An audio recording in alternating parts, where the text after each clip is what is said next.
qanday qilib birinchi tunni o'zidayoq homiladorlikka erishsa bo'ladi? Ba'zilarda bu holat yillar davomida kuzatiladi. Kimlardadir omadi kulib birinchi tunni o'zidayoq homilador bo'lib qoladi.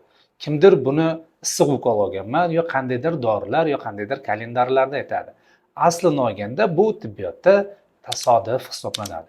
Ya'ni ayolini aynan ovulyatsiya kunlariga erini yaxshi spermogramma ko'rsatkichlari to'g'ri kelib qoladi va bu homiladorlikka erishishda juda ham katta muhim rolni bajarib beradi.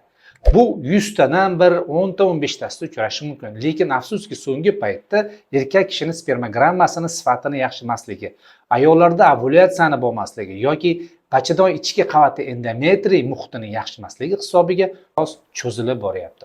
Shuning uchun sizga maslahatim, siz har oy vaqtida folikulometriya qildiring.